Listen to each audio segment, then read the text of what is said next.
ప్రతిరోజు మీ వైఫ్ వంటలు తిని తిని మీకు బోర్ కొట్టదా అండి? అట్లీస్ట్ వీక్లీ వన్స్ కాకుండా మంత్లీ వన్స్ అయినా మీ వైఫ్ కోసం ఇలా మీ చేతులతో ఏదైనా వంట వండి పెట్టండి. చాలా తృప్తిగా తింటుంది ఆ రోజు మాత్రం.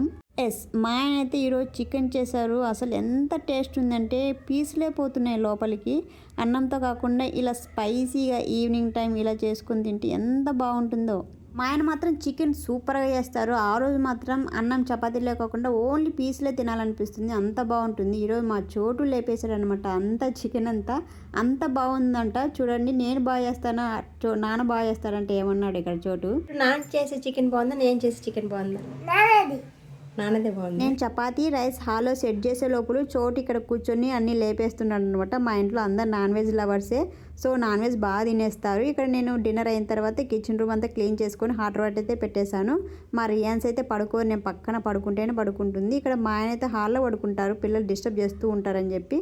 మార్నింగ్ ఆయనకు 5కి అలా పీఈటీ ఉంటుందన్నమాట. సో అందుకే ఆయన హాల్లో పడుకుంటారు. రియాన్స్ చూడండి, ఇంకా రా, నీ పనులు అయిపోలేదు, ఇంకా రా పడుకుందాం రా అంటుంది. మా రియాన్స్ నైట్ అంతా ఊకే మాట్లాడుతూనే ఉంటుంది, ఏవో ఒక ముచ్చట్లు చెప్తూ ఉంటుంది అనమాట. మార్నింగ్ మాత్రం లేవదు. సో పెద్ద టాస్క్ అనమాట మార్నింగ్ లేపాలంటే. ఇక్కడ కుంకుమాడి ఫేస్ గ్లోయింగ్ ఆయిల్ అయితే నేను డైలీ అప్లై చేస్తూ ఉన్నాను. నాకైతే కొంచెం రిజల్ట్ అయితే తెలుస్తుంది. మా హస్బెండ్ నేనైతే యూజ్ చేస్తున్నాము. ఇది ప్రమోషన్కి అయితే వచ్చింది అని కానీ బట్ యూజ్ అయితే అవుతుంది, మంచిగానే రిజల్ట్ అయితే వస్తుంది. ఇక్కడ వాళ్ళ నాన్నకు హెడ్ మసాజ్ అయితే చేస్తుంది రియాన్సీ. వీడియో నచ్చితే లైక్ చేయండి guys. Anyway, thanks for watching. Subscribe for more videos.